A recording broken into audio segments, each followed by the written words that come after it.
Hi,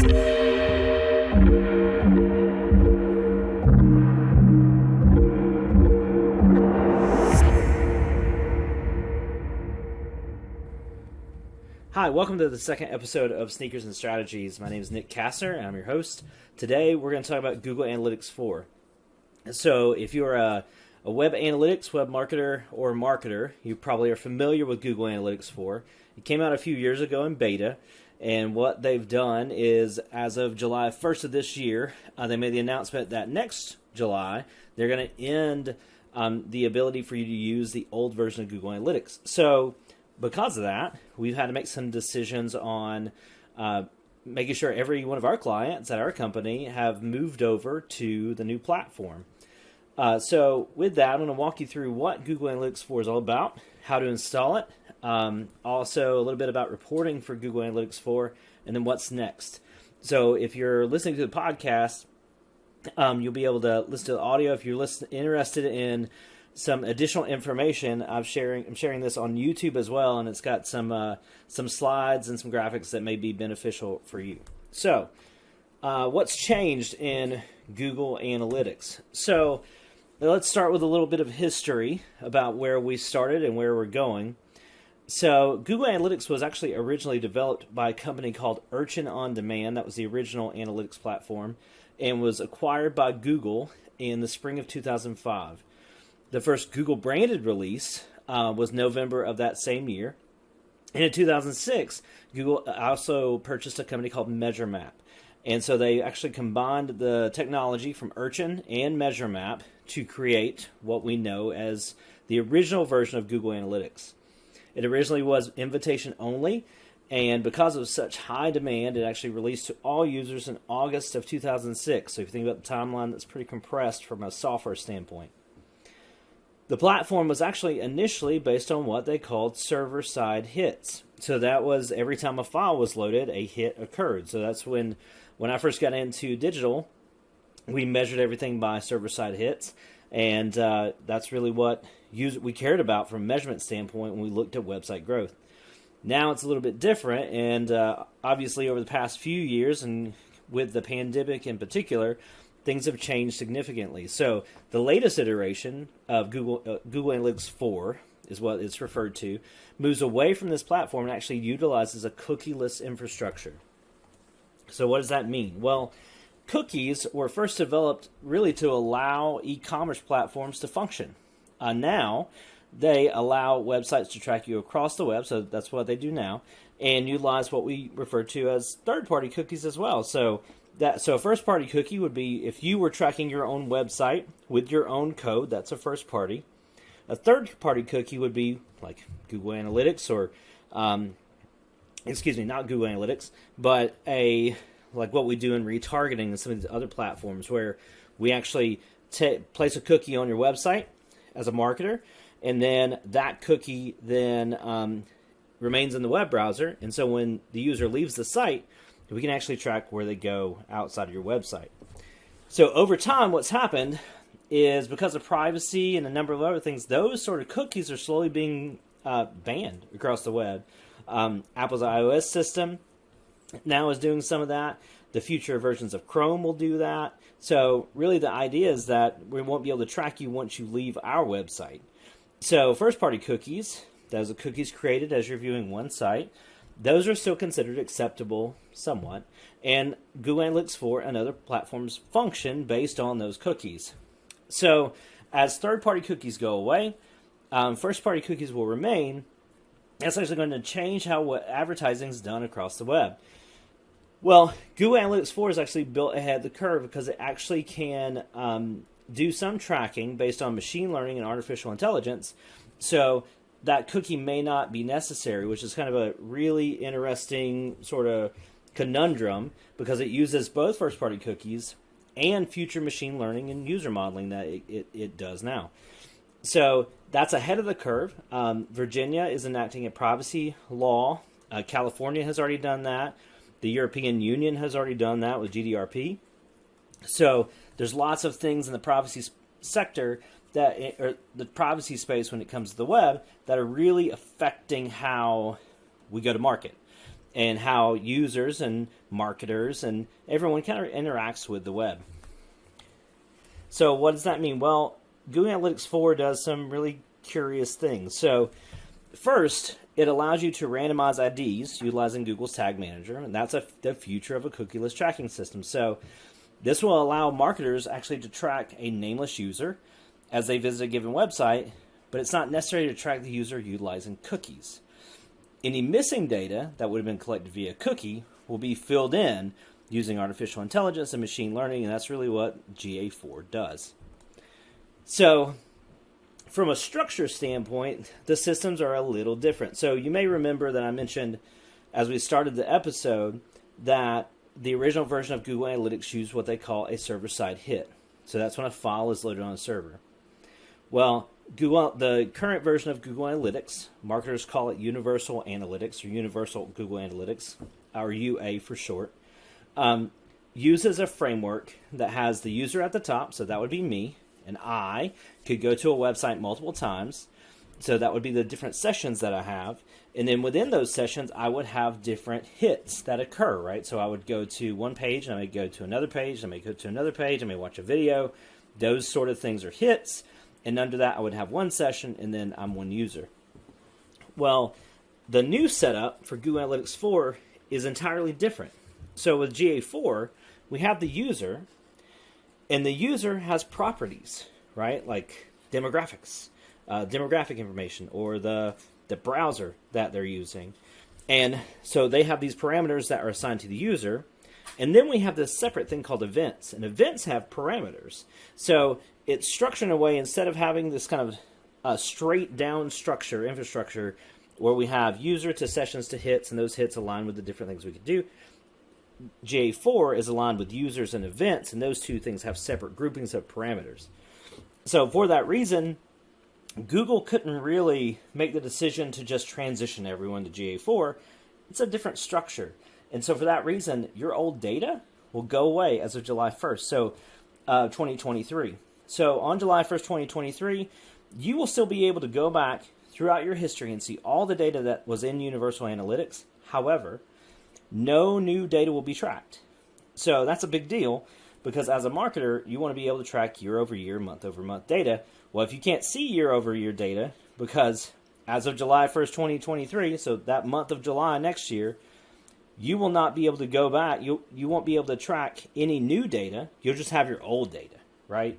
So you'll have data from July 1st, 2022, but you will not have data from July 1st, 2023. Therefore, you won't be able to compare apples to apples.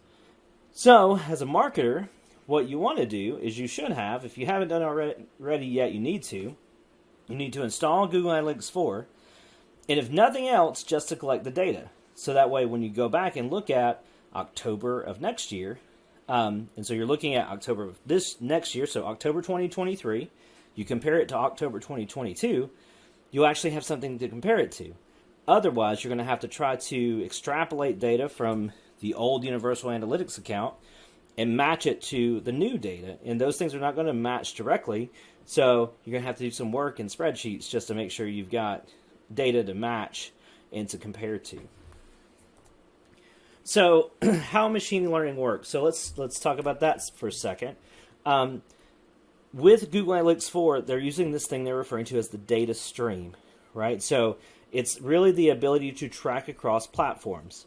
So Google Analytics 4 can track users across mobile apps, websites, all within a single property known as a data stream. That was not something you could do in Universal Analytics. It can also track users across devices, meaning that supposedly, and I'm not quite sure how this works to be frank, Google Analytics 4 can actually follow the user seamlessly across their different devices where Universal Analytics could not. So to do so, it actually uses machine learning. And so this is where we're not sure what the cooks in the kitchen are exactly doing, but we have some idea. But we do know that it uses machine learning, and it provides access to user behavior and traffic data while also keeping users anonymous. So I'm assuming it looks at IP address and some sort of GPS location data or something to connect that data. Then the system can look at data subsets in new ways in actually filling data gaps. And again, where we've seen this in Google Ads, it can even generate predictions on purchase and interest behavior and the impact of Google ad campaigns and conversions. So I think there's still a lot of wild, wild west when it comes to Google Analytics 4, but I think there's a lot of capability in what the system can do once marketers have a really firm grip on all the things that GA4 can do. So if you are a small business, medium-sized business, you're not working with an agency, let's talk about how you install Google Analytics 4. So first, you'll need to go to Google Analytics. If you have an existing account, that's great. You can actually transition your existing Universal Analytics property into a Google Analytics property, so you'll be able to run both. What we recommend is that you do run both up until the point that Universal Analytics is no longer available. That's just so you continue to have year-over-year data. So you would log into Google Analytics. So you create an account, you create a new account, and then you'll see if you're on YouTube, you'll see on screen, there's literally a section when you create a new account that says, I need to create a new Google Analytics 4 property. So you simply go through the process to do that. And it's going to give you information on tag installation. So you can do that directly through Google Analytics. Or what we recommend is to create a Google Tag Manager account. That'll be a separate podcast later on. But to attach that code to the website, and there are very specific instructions as to how to do that. It's not very difficult. Especially if you have a programmer, or if you use WordPress, or it may even use Monster Analytics or some other tool on your WordPress site. You just input certain measurement IDs, and it's pretty easy to use. So from that, once you click on that first link, you'll go to creating a data stream. And so you have different choices. If it's an app you're trying to add code to, there's instructions for that. You can create a stream for that. You can create a stream for Android, an Android app, but you can also create a stream for a website, which is primarily what I would say most customers will do to get started, especially in the small to medium. If you're a small to medium business or a nonprofit, that's probably where you'll start. So you input your URL, if you choose web, the stream name, of course that'd be the company name or website name if it's a microsite, and then create the stream. So I'll tell you that Google Analytics 4 provides a suite of reports and information out of the box. It's pretty easy to use. It may even be easier than Universal Analytics.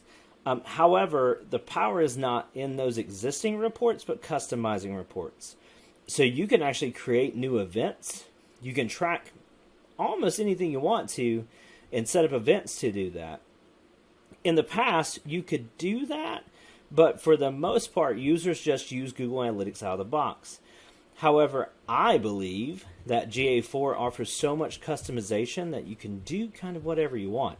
So the smart thing to do anytime you want to start an analytical effort in your marketing efforts, you really need to think through what it is you want to measure.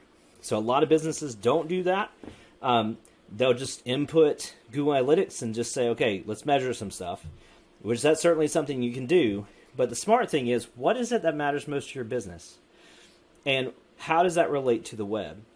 So that's really where you need to start, is determining what your key performance indicators are, your KPIs, and that's really how you want to measure. You want to focus on the things that matter and not the things that, the things that don't matter, we don't care about those. So we have to be smart, and we can actually create custom reports, custom events to track the things that matter. So some of the things out of the box that you can create, some of the things that they recommend are things like you could track, if you're an app, right, you could track virtual currency. So every time someone earns a coin or a gem or a token, you can track that. Or every time someone logs in to your website, if you have a login, every time a purchase occurs, every time a refund occurs, every time someone searches for something on your website, every time someone shares content from your website, or what we would typically think of as a conversion point, like a sign up, someone signs up for an email newsletter or for more information, you could track that. So it's great because you can create all these custom triggers and, again, track the things that matter to you.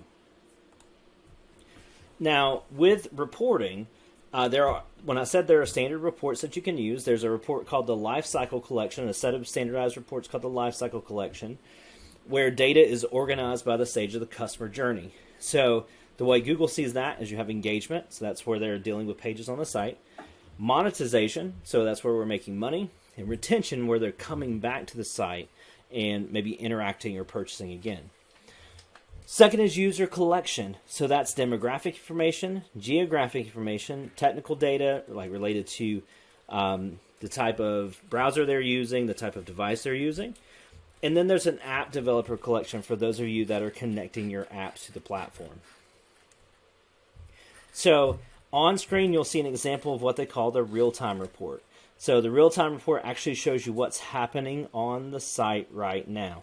So if you're on YouTube, you can visually see this. If you're not, there are tons of examples of this. So I'd encourage you just to go to Google, do a search for Real-Time Overview Google Analytics 4 Report, and you can see the screenshots there that are available. But it really does do a much better job. It's much more visually interesting than Universal Analytics was. So I think if you were passing this report to your CEO or someone wanted to see what was happening right now, this is a really nice dashboard screen to see current activity.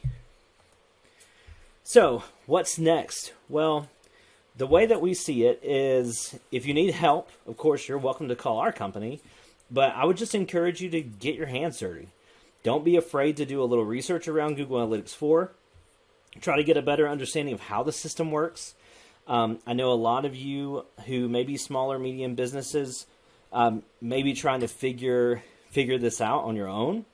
So it's okay. Just do the research. And I would tell you a lot of larger agencies have had access to the beta for Google Analytics 4 for some time. And I've actually tinkered with Google Analytics 4 for a few years now, primarily during the pandemic. And initially my reaction was, this sucks, just to be honest. Like, it just was not the platform that I had hoped it would be. However, now that I'm getting used to it and seeing what they were trying to do and trying to accomplish with the system, I really do think it's going to be an upgrade for those looking for really good reports and really good information from a analytical perspective, especially if you have a plan. So if it were me and I was in a small or medium business, what I would do is I actually would do a little research, understand Google Analytics 4, understand how it works. Listening to this podcast is a great start. And then I might actually sit down with leadership and say, okay, what matters? Because many times organizations get so caught up in just trying to move forward with whatever analytical platform they have access to, when in fact they really just need to back up and say why. Why are we using Google Analytics? What is it that matters to us? How can we move our business forward with the data we receive? One of the biggest mistakes that I see businesses make is they'll make marketing decisions without ever understanding what it is they want to track or what really matters or what will grow their business. So it's one thing to get obsessed with, a great, for instance, is social media followers. It sounds great to hear that your social media followership is growing. However, if the user base that you're drawing is not actually pulling from your target audience, then you are making a huge mistake. So you really have to think through who it is that we're trying to reach, what is it we need to tell them, and how will it benefit our business? How do we grow our business? What are the elements that really matter to grow our business? Otherwise, your marketing efforts may fall flat, or you may be generating a lot of buzz, but no business. So you have to be really, really smart. So with that, that's all I have to say on this topic. Again, if you have any questions, feel free to reach out to our company at Forum Communications. Forumspeaks.com is our URL. My Twitter handle is @ProfessorOfLife. You're more than welcome to reach out to me on Twitter or find me on LinkedIn. And I hope you all have a great day. I'll have another podcast next week, and I believe we're going to start talking about marketing for nonprofits. Thanks.